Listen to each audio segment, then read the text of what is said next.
Olá, meus irmãos, que a graça e a paz do Senhor Jesus esteja com cada um de vocês.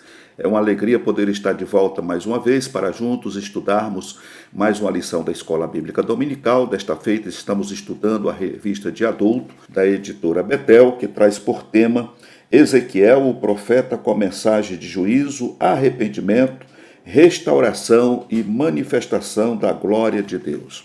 E a lição de hoje é a lição de número 13. Essa lição é a última desse primeiro trimestre de 2022 e nós estamos felizes por ter contado com o apoio dos irmãos durante esse primeiro trimestre. Vamos estar e continuar orando para que no segundo trimestre possamos estar juntos, isso se o Senhor assim o permitir. Ok, meus amados? Então a lição de hoje é a lição número 13, tem por título O Plano Divino Prevalecerá. O texto áureo diz: e o nome da cidade desde aquele dia será: o Senhor está ali. Ezequiel, capítulo 48, versículo de número 35.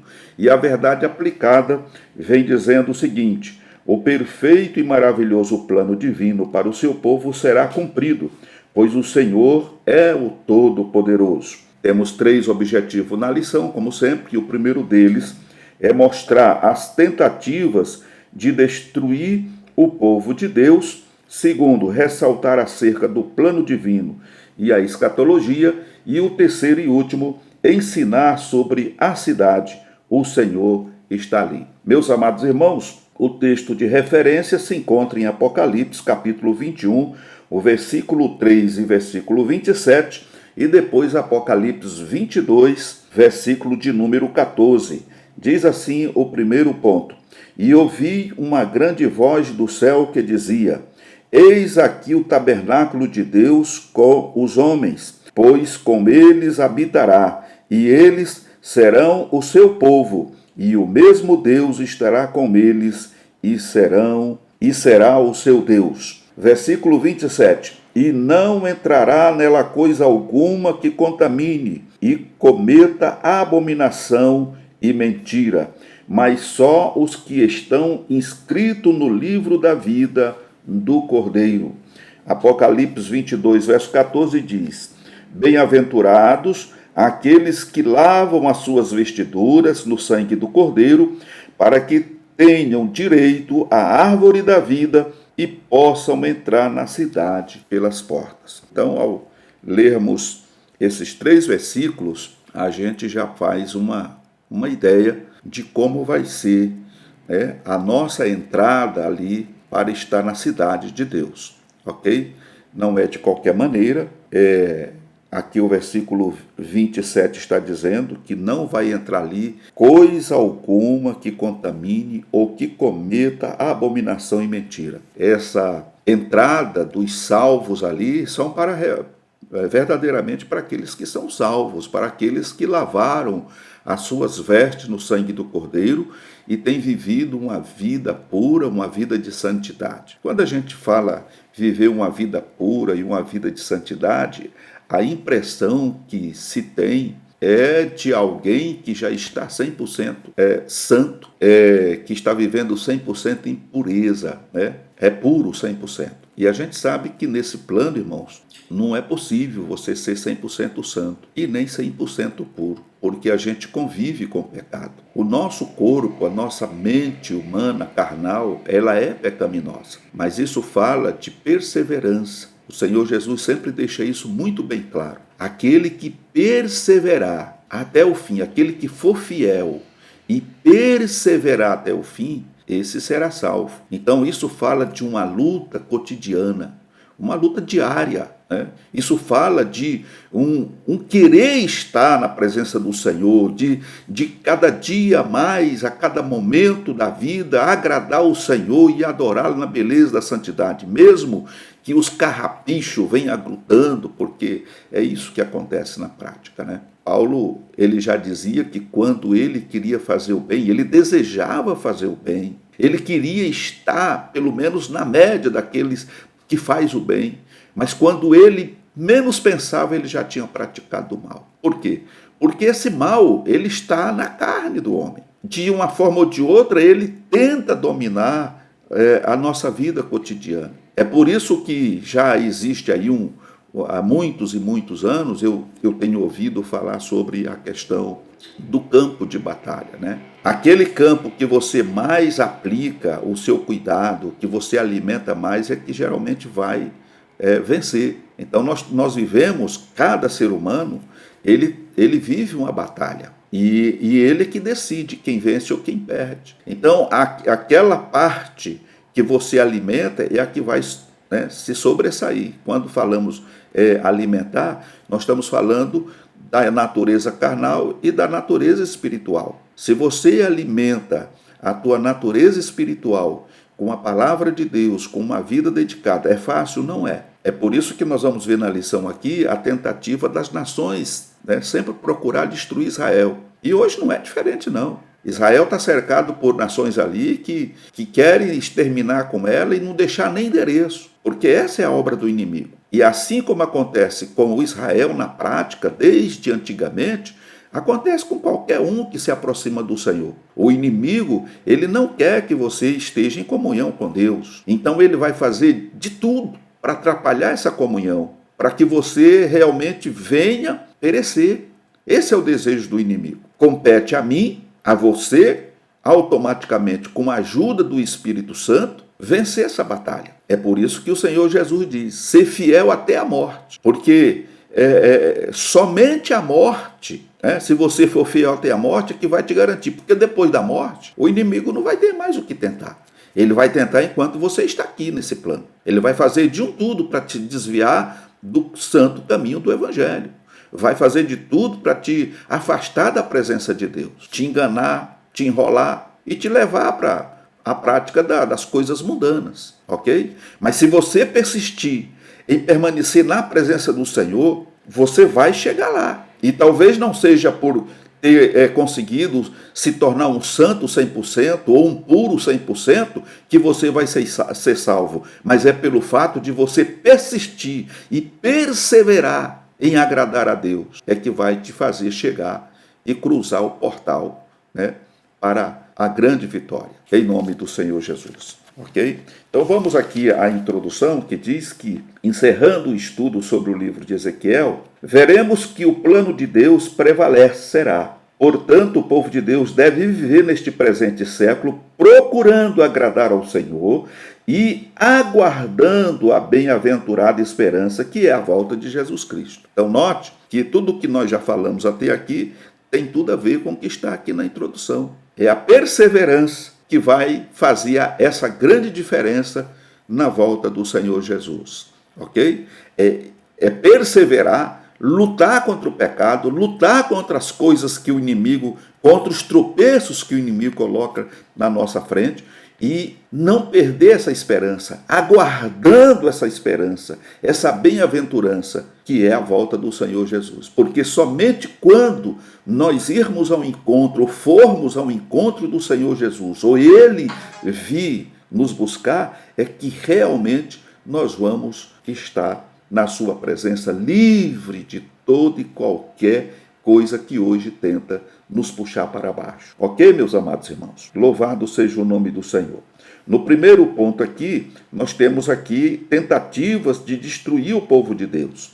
Os capítulos 38 e 39 de Ezequiel registram um conjunto de nações e invadirá a terra de Israel. Ezequiel, capítulo 38, verso de 11 a 12. Interessante notarmos que tais registros encontram-se entre os capítulos que tratam de restauração, conforme está registrado em Ezequiel 33 a 37 e 40 a 48, e transformação do povo e da terra de Israel.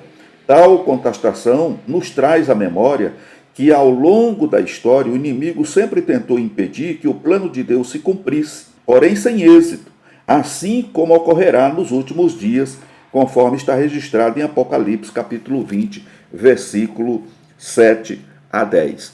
Então, nós vemos, conforme já frisamos, que não é a primeira vez e também não será a última ainda, porque sabemos perfeitamente que o anticristo, ele vai, no final desse milênio, ele vai arregimentar as nações para guerrear contra Israel. E durante toda a história, isso aconteceu. E, inclusive, na nossa era já, né, quando Hitler tentou de tudo para exterminar com o povo judeu. Os irmãos conhecem a história, já ouviu falar, já estudou isso. Então nós vemos que o inimigo sempre trabalhou para exterminar esse povo da face da terra. Porque esse povo, irmãos, querendo ou não, esse povo é o povo de Deus. É um povo que faz parte da promessa de Deus, feita a Abraão lá no princípio. E nós somos também o povo de Deus, porque fomos alcançados por intermédio do sacrifício de Jesus Cristo. Então,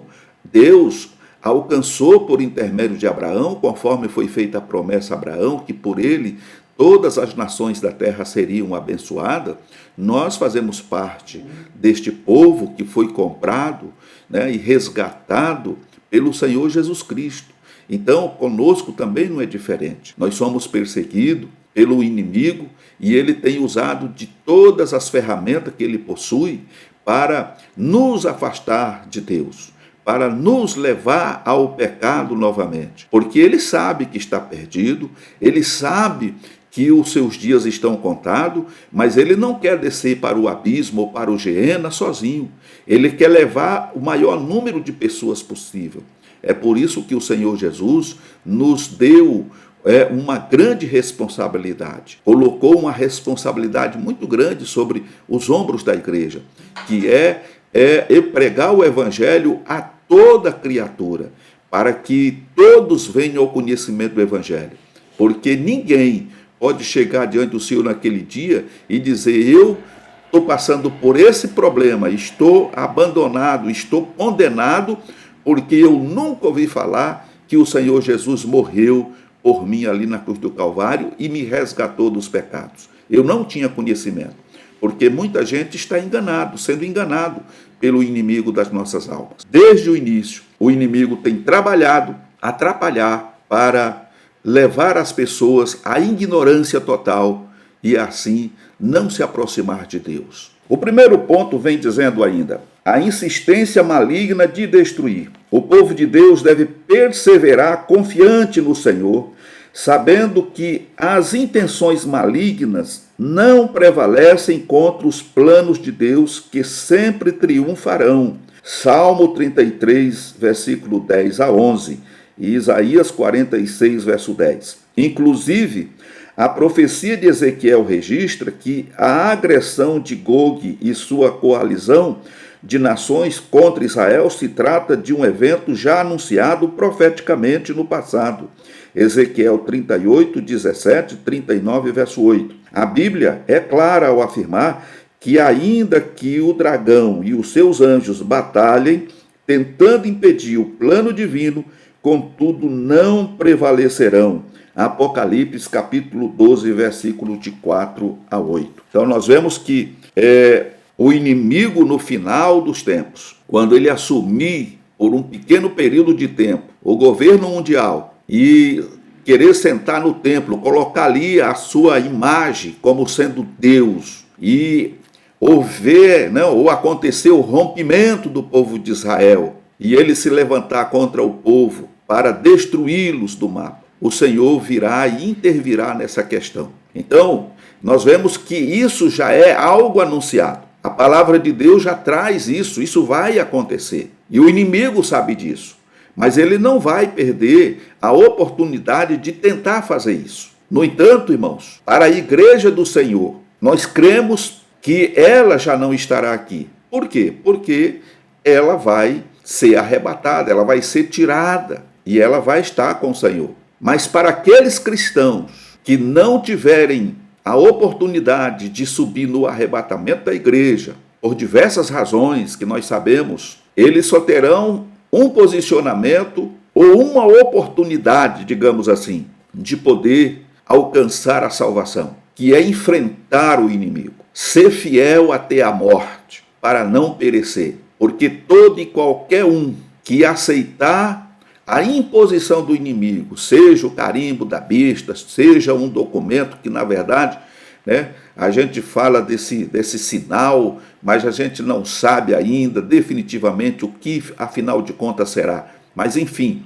qualquer um que aceitar esse sinal, que vai ser colocado em prática nesse período do governo do anticristo, esse está irremediavelmente perdido. Mas aquele que resistir, aquele que não aceitar, vai ser perseguido, torturado e morto. Mas se ele resistir, como já disse, e não negar o nome do Senhor Jesus, ele vai ser salvo, ok? Ele não vai ter todas as regalias e os galardões e os presentes que o Senhor tem reservado para aqueles que estão hoje vivendo com fidelidade ao Senhor e estão trabalhando em prol do reino. Mas eles serão salvos, porque eles pagarão a sua salvação, porque o tempo da graça vai se esgotar a partir do momento que a igreja sair da terra. Então, ele vai ter que pagar o preço. Às vezes eu fico imaginando que nos dias em que nós estamos vivendo, para algumas pessoas não é fácil ser um cristão. Qualquer coisinha já escandaliza, qualquer coisinha já faz com que essa pessoa se afaste da presença de Deus, qualquer coisinha já fica de mal com Jesus. E o interessante é que às vezes alguém ou algumas pessoas faz algo que aquela pessoa não gosta. E ao invés dela correr lá e tentar tratar do assunto, resolver o problema, conforme Jesus orienta, ela simplesmente vira as costas e sai da presença do Senhor. É como se Jesus tivesse feito mal para ela. E Jesus não faz mal para ninguém, Jesus só faz o bem. Nós é que nos estranhamos. Então, se alguém faz alguma coisa que eu não gosto, ou eu faço alguma coisa que alguém não gosta, é dever daquela pessoa me procurar conforme Jesus orienta, né? Eu chego na hora de apresentar a minha oferta diante do Senhor, a minha adoração, meu louvor, e o Espírito Santo me faz lembrar de que eu pratiquei alguma coisa, que eu fiz alguma coisa que entristeceu o irmão. Então, qual é o conselho do Senhor? Deixa a tua oferta ali no altar e vai consertar com o teu irmão. É isso que o Senhor manda. Mas a gente vê o contrário. E isso eu acredito que seja até uma estratégia do inimigo, para levar as pessoas. Quantas pessoas que eu conheci, que eram crentes fervorosos, frutificavam na casa do Senhor e hoje estão no mundo. Estão praticando o que o inimigo, né, tem oferecido. Porque simplesmente alguém olhou feio, alguém pisou ali no calcanhar, no pé daquela pessoa ali, estava machucado, e ele simplesmente se aborreceu com Jesus e foi-se embora. E o inimigo o abraçou. Então nós precisamos ter cuidado com isso, porque essa é uma estratégia do inimigo. Não é a primeira vez e nem vai ser a última. O inimigo tem trabalhado por toda a eternidade para destruir, para afastar as pessoas da presença de Deus. Coloca a mágoa, a tristeza, o ódio, enfim, um monte de coisas que só ele sabe. E as pessoas viajam nessa canoa furada e depois se afastam de Deus. E mais tarde podem pagar um alto preço, ou perecendo definitivamente, ou tendo que pagar um preço muito mais alto para poder se salvar no final. Então, vigiemos, porque essa é a recomendação do Senhor. Vigiai e orai, para que aquele dia não vos pegue de surpresa. Louvado seja o nome do Senhor. No segundo ponto, nós temos aqui a questão da profecia contra Gog. Não é possível, na presente lição, esgotar o tema dos capítulos 38 e 39, bem como apresentar detalhadamente as diversas considerações acerca da identificação de Gog e Magog e do momento no qual se dará a invasão. Não há consenso entre os estudiosos acerca destes pontos. Assim, vamos destacar os seguintes aspectos. Primeiro, a invasão se dará no fim dos anos, Ezequiel 38, verso 8, e no fim dos dias, Ezequiel 38, 16. Expressões que apontam para acontecimentos escatológicos referentes a Israel. Portanto, é possível que ocorrerá no período da 70ª semana de Daniel, capítulo 9, 26 a 27, e segundo, os motivos da invasão visam as riquezas e quase certamente a estratégica posição geográfica de Israel, Ezequiel 38, do verso 10 a 13. E terceiro, não confundir esta invasão com a batalha do Amargedon, Apocalipse 16, 19, que se dará antes do milênio, e nem com o ajuntamento descrito em Apocalipse 20, verso 7 e verso 10, que ocorrerá no final do milênio. O Dicionário Internacional de Teologia do Antigo Testamento, Gog é o governante da terra de Magog e príncipe de Rous, Meseque e Tubal. líder de uma imensa horda de tropas armadas que inclui pessoas da Pérsia, Cush, Put, Gomer e Bet Togarma. Eles marcharão contra Israel numa época em que o povo de Deus estiver voltado para a sua terra e estiver completamente indefeso. Mas tudo isso será permitido pelo Senhor para que ele possa demonstrar sua santidade entre eles. Teologicamente, não é importante que sejamos capazes de remontar linguisticamente a origem do nome ou identificá-lo historicamente. A maioria dos cristãos interpreta essas passagens escatologicamente. Então, quando se fala escatologia, nós estamos fazendo aqui uma alusão de algo que vai acontecer. Explicar isso em miúdo, em detalhe, dizer como vai ser, conforme o próprio comentarista nos apresenta aqui nesse comentário, é algo que pode nos trazer confusão, né? Porque foge à compreensão humana. O fato é que é algo permitido por Deus e que isso vai acontecer para que o nome do Senhor seja glorificado. Então, existe alguns pontos, né, vamos dizer, cardeais envolvendo essa situação. Mas o importante de tudo é que a Bíblia nos mostra e que nós devemos estar atentos, porque algumas coisas já aconteceram. Israel foi espalhado entre as nações. Depois ele teve a oportunidade de voltar para a sua terra, foi reconhecido pelas Nações Unidas, né, como território, né, como país, mas nós sabemos que muitas nações ali em volta ou no entorno de Israel, eles não aceitam. Eles dizem que a propriedade é deles, que a terra é deles, e vez e outra eles estão ali, um joga bomba para lá, o outro responde jogando bomba para cá. Então eles vivem um conflito desde muito tempo. Mas a verdade, irmãos, é que o Senhor Deus está no controle. Ainda existe muita gente, né, muito israelita, muitos judeus espalhados na terra. A tendência é que esse povo retorne para a sua terra. No passar do tempo, eles vão retornar para a sua terra. Eles vão se tornar uma grande nação. Então, tudo isso que está registrado nas Escrituras vai se cumprir. Quem é, como vai ser, não compete a gente ficar especulando, mas a palavra de Deus, ela é fiel. Alguém vai dar o chute inicial nessa questão e isso vai acontecer. E, por outro lado, nós temos que ter em mente que Israel, ele é o relógio de Deus. E tudo apontam para esse ápice, para o cumprimento das Escrituras. Então, o próprio Senhor Jesus, ele traz isso à alusão, né? Ele é considerado, né, esse relógio e o tempo de Deus para as nações na terra, ok? No ponto de número 3, diz aqui que Deus será glorificado. É relevante o fato de ser recorrente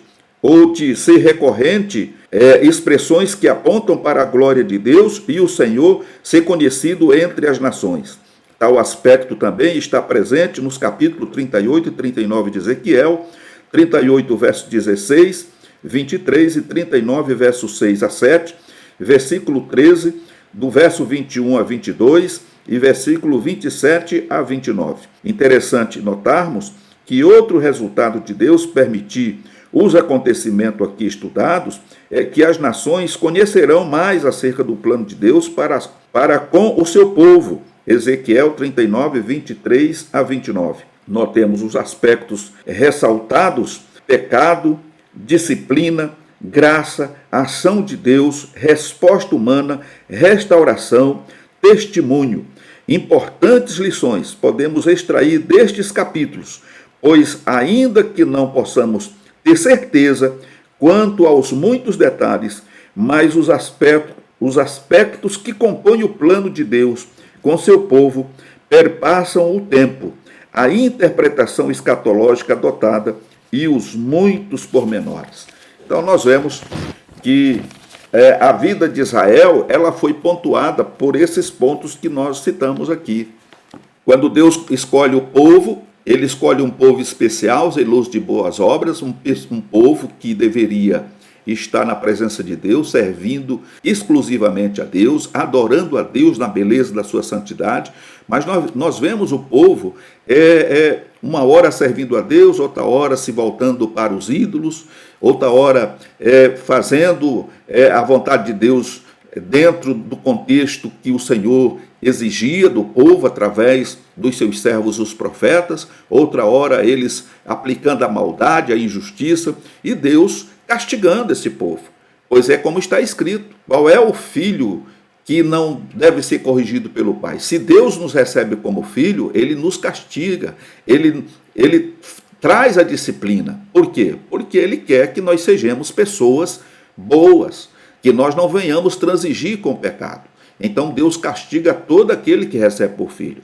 E para o povo de Israel, assim como para a igreja nos dias atuais, nós somos filhos.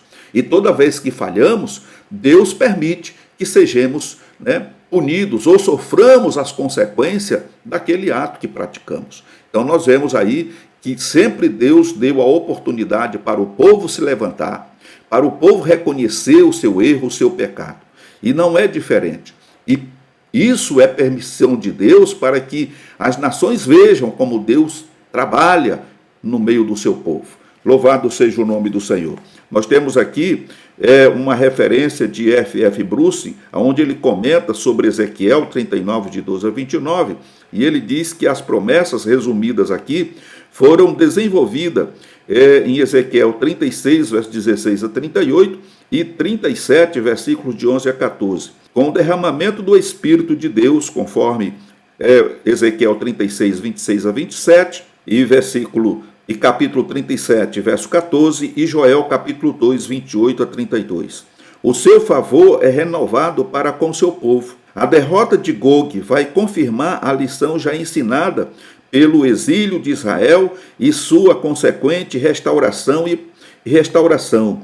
O propósito de Deus é que Israel e todas as nações saibam que ele é Javé e vejam o seu nome vindicado e o seu caráter manifesto. Foi a sua justiça e não a sua fraqueza que enviou seu povo para o exílio, e foi a sua justiça que trouxe o povo de volta. Então, quando a gente, pegando aqui o gancho desse comentarista, nós vemos que Deus permitiu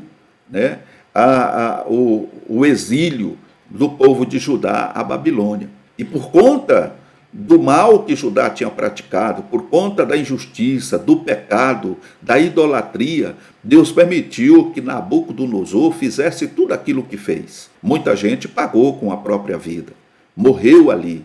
Outros morreram no cativeiro.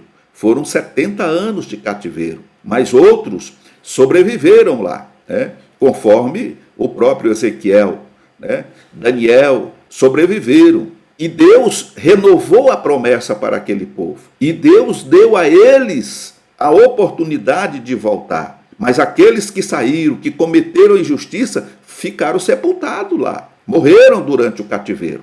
Assim como também aconteceu com o povo de Israel quando saiu do Egito. Os historiadores dizem que se fosse pegar numa linha reta ali, depois de cruzar ali aquele braço ali do Mar Vermelho, numa linha reta, a duração de dias que eles levariam para chegar à terra de Canaã era em média 15 dias. E eles ficaram ali 40 anos, porque o povo não estava preparado para entrar na terra prometida. O povo, apesar de ter saído da escravidão, eles carregavam em si o desejo de estar na escravidão, de praticar as mesmas coisas que eles estavam praticando. E o resultado é que todos aqueles que saíram do Egito pereceram no deserto, com exceção de Josué e Caleb. O próprio Moisés pereceu no deserto. Quem entrou na terra prometida? Aqueles que nasceram nesse período de 40 anos. E mesmo assim, sendo um povo rebelde, como continuou, e se a gente for dar sequência na história, a gente vai ver que não houve uma mudança de fato. No entanto, o que nos faz manter acesa a fé e a esperança é que Deus sempre foi compassivo, misericordioso, longânimo, e é por isso que nós estamos aqui. Porque se Deus fosse tratar conosco, principalmente com a igreja do Senhor, segundo os nossos atos, irmãos, Eu com certeza não estaria aqui, você não estaria aí. Mas é a misericórdia do Senhor, é a compaixão do Senhor que tem nos preservado, porque o Senhor sempre espera que nós reconheçamos os nossos erros, as nossas falhas e nos voltemos para Ele. Louvado seja o nome do Senhor. E é por isso que isso está. E aí, o resultado. Existe muita gente espalhada entre as nações. Quando eu falo gente, eu estou falando do povo judeu, do povo de Israel, ainda hoje. E esse povo, apesar de hoje ter retornado uma boa parte, nem todos voltaram, mas eles vão voltar. E tudo que está escrito vai se cumprir. Louvado seja o nome do Senhor Jesus. No tópico de número 2, está falando aqui sobre o plano divino e a escatologia. O livro do profeta Ezequiel nos faz entender que o plano divino para o seu povo vai além daquele momento de cativeiro e disciplina. Lembremos que Ezequiel exerceu o ministério profético no meio dos cativos, conforme está registrado em Ezequiel, capítulo 1, verso 1, para pessoas que talvez estivessem interessadas em ouvir somente o que Deus iria fazer em seus dias.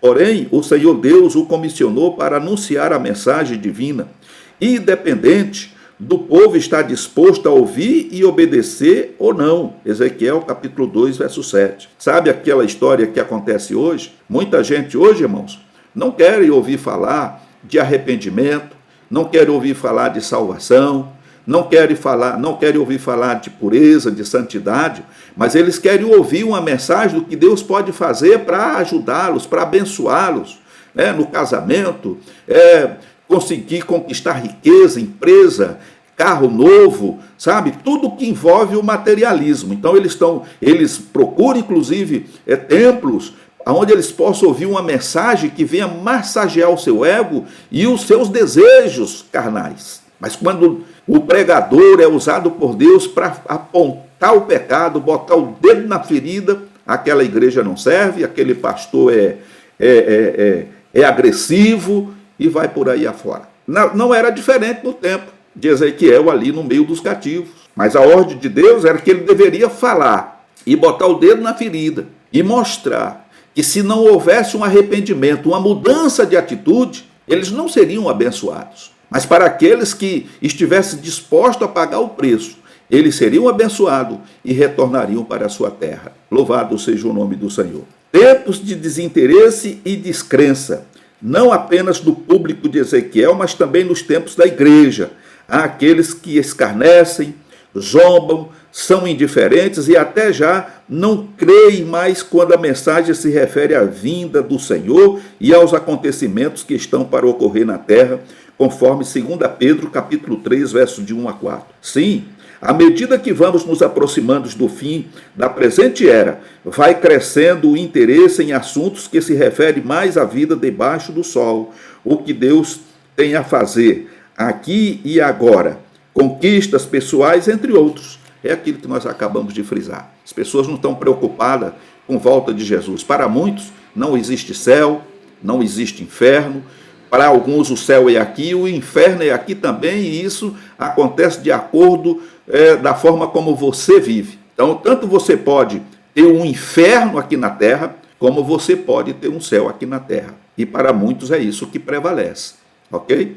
Então, o importante é tirar proveito o máximo que eu puder. Sabe aquela historinha, um provérbio, né, que diz assim, quem pode mais chora menos? E tem mais. E tem outro dito que diz assim, o que é meu, e o que é teu, a metade é meu. Ou seja, a injustiça prevalecendo. Então, o que eu conquisto é meu, e o que o outro conquistar, se eu puder tirar a metade, eu tiro também. E se ele bobear, eu tiro tudo. Porque para mim não interessa ele. Para mim o que importa é eu também. Então é isso que a gente vê, que não era diferente da época de Ezequiel, ok? Então nós vemos isso acontecendo.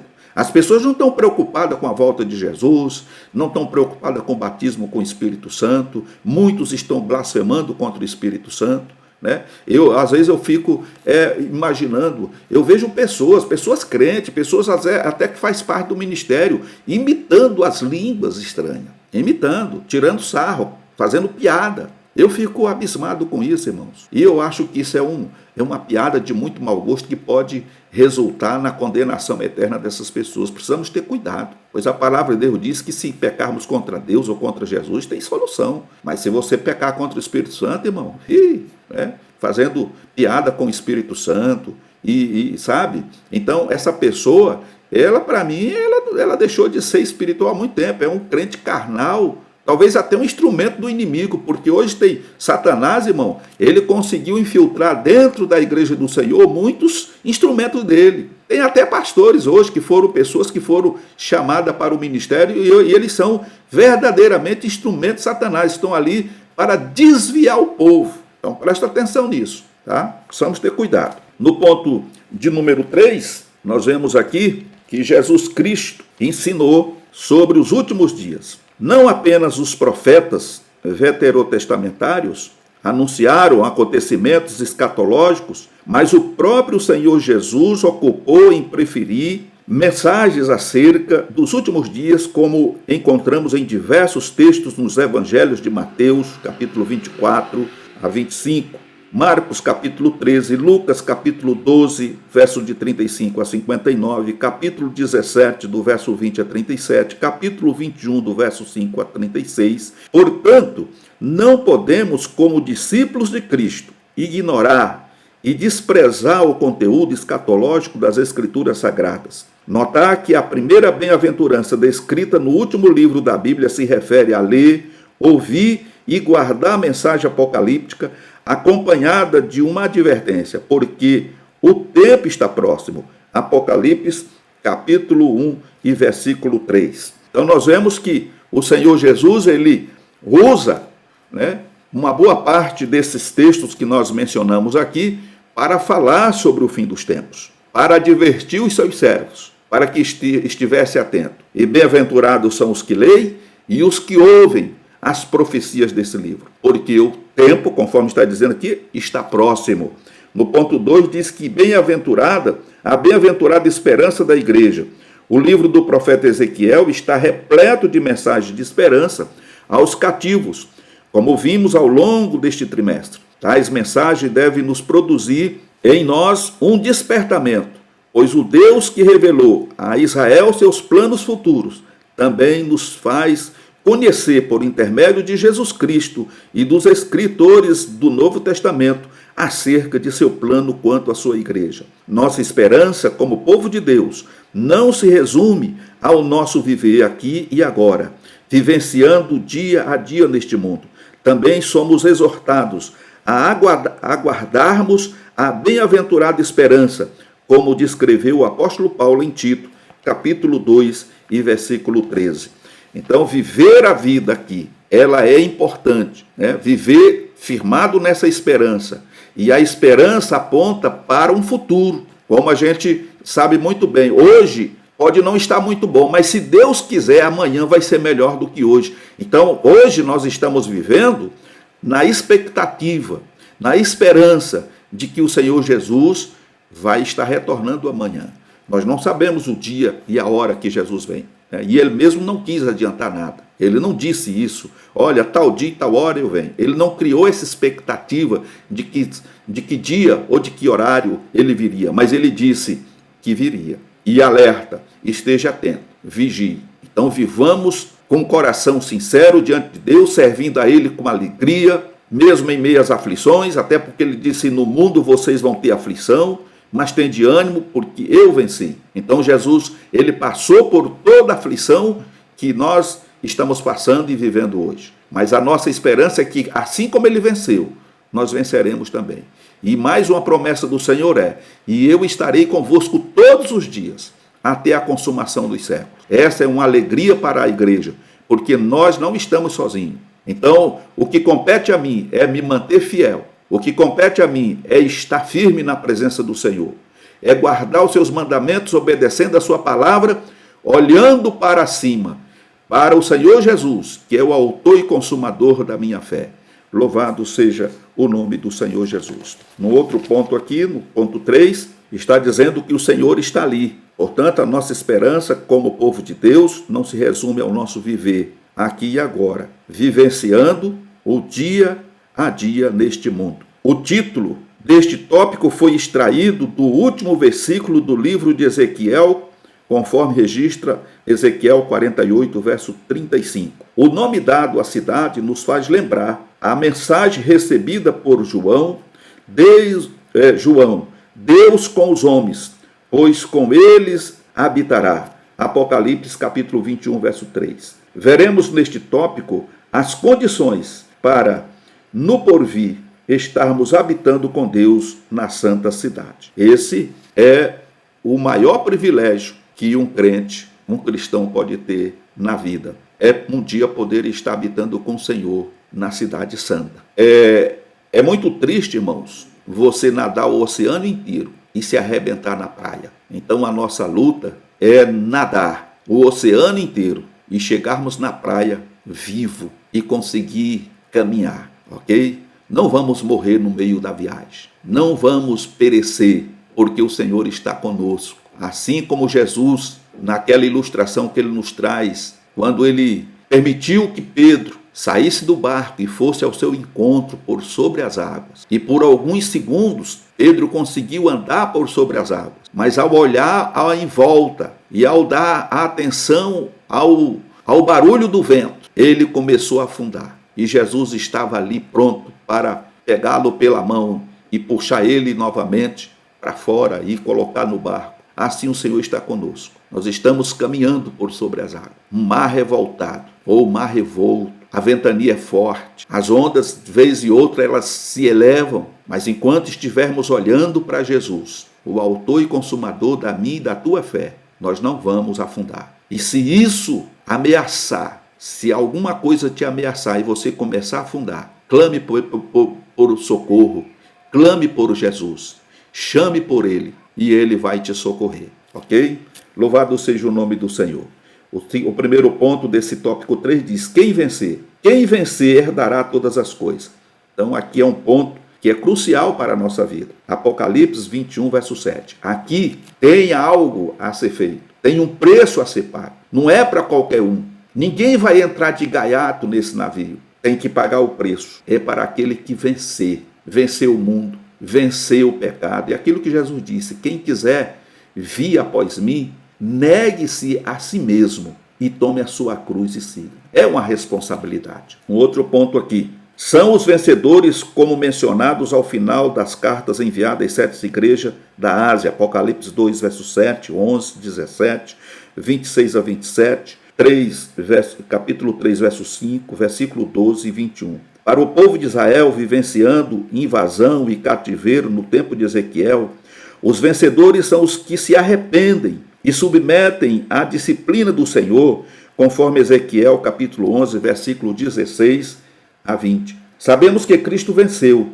mas também sabemos que mesmo estando em Cristo, enquanto neste mundo, precisamos perseverar e lutar contra o pecado, o mundo e os seres espirituais da maldade, fortalecidos no Senhor e na força do seu poder.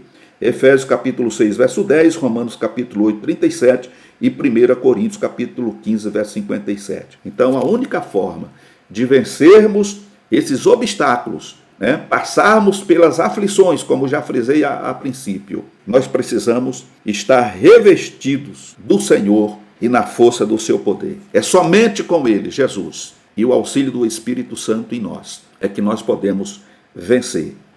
O terceiro, ou o segundo tópico aqui, é concernente à santificação, que também já falamos a princípio. Para o povo cativo, antes da revelação sobre a restauração do templo e a nova cidade, primeiro o Senhor fala sobre a obra da purificação. Ezequiel capítulo 36, verso 25. Também encontramos em Apocalipse que não entrará na Nova Jerusalém impureza. Apocalipse 21, 27. Mas somente os que lavam as suas vestes no sangue do Cordeiro.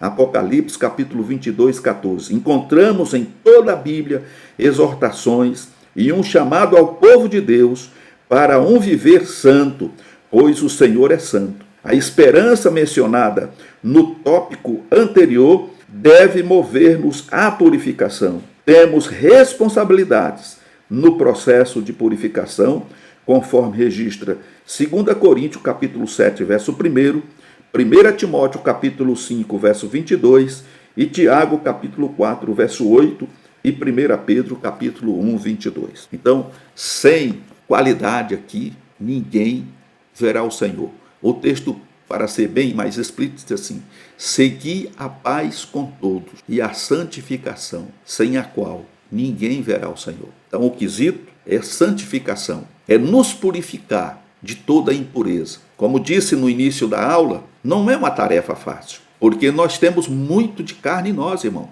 Quando eu falo carne, estou falando de natureza carnal, de desejos carnais. Então é uma guerra incessante, é uma guerra diária, né?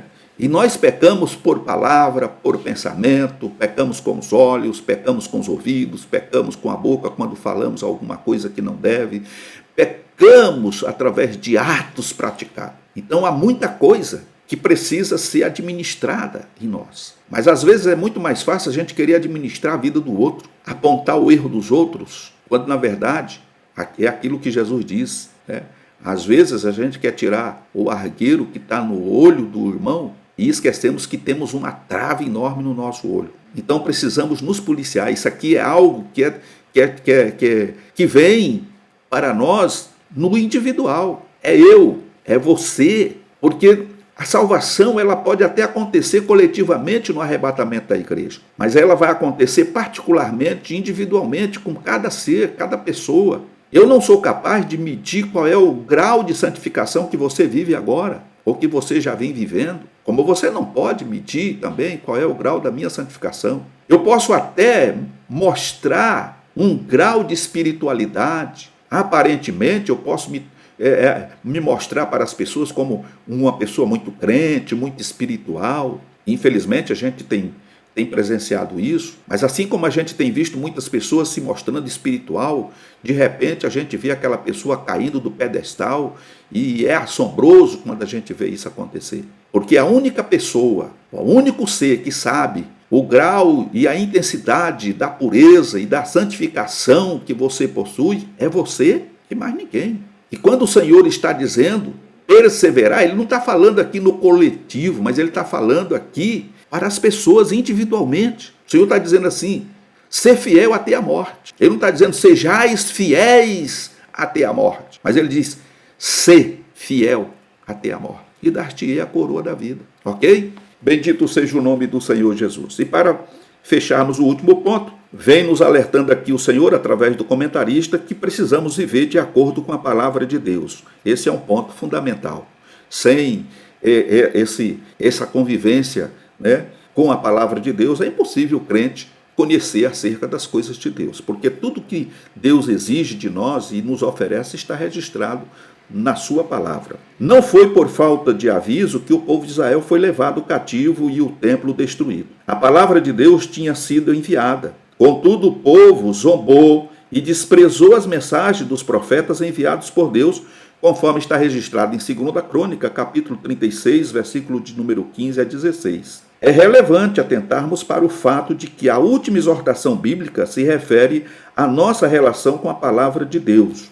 Apocalipse, capítulo 22, versículo 18 a 19. Para habitar na cidade, o Senhor está ali, é preciso estar atento à palavra de Deus, guardá-la e viver de acordo, pois nela encontramos a revelação da vontade de Deus. Então, a palavra de Deus aqui, a carta magna de Deus, a Bíblia Sagrada, mas a partir do momento que nós começamos a abrir ela e manuseá-la e ler, é a boca de Deus falando conosco, nos orientando. Um ponto importante, crucial para a nossa vida cristã é não nos apartarmos do livro da lei. Esse é um dos conselhos de Deus para todos os irmãos em todas as épocas, inclusive para nós, nesta era. Não vos aparte do livro da lei. Medite nele de dia e de noite e tenha o cuidado de observar, tenha o cuidado de guardar todos os mandamentos e cumpri-los, porque fazendo assim, nós seremos bem-aventurados. Louvado seja o nome do Senhor. Concluindo essa lição, essa última lição, temos visto que a jornada do povo de Deus nesta terra não está à mercê do acaso, O Deus que nos chamou e salvou tem um plano estabelecido desde antes da fundação do mundo e é poderoso para levar adiante. Portanto, nossa esperança é que um dia Jesus Cristo voltará e assim estaremos sempre com o Senhor, conforme registra Paulo escrevendo a sua primeira carta aos Tessalonicenses, capítulo 4, verso 17. Dito isso, chegamos ao término dessa lição, agradecido a Deus pela oportunidade singela que Ele nos deu de poder, durante esse trimestre, comentar com os irmãos sobre esse tema tão maravilhoso que nos traz um despertamento e uma certeza de que estamos no caminho certo. Agradeço a cada um dos irmãos que tem nos acompanhado, que tem participado a cada domingo dessas aulas. Que Deus continue te abençoando. E se Deus permitir, logo estaremos trazendo aí o segundo trimestre de 2022. Creio que será também aulas importantíssimas para o nosso crescimento espiritual. Fiquem todos na paz do Senhor Jesus e até uma próxima oportunidade.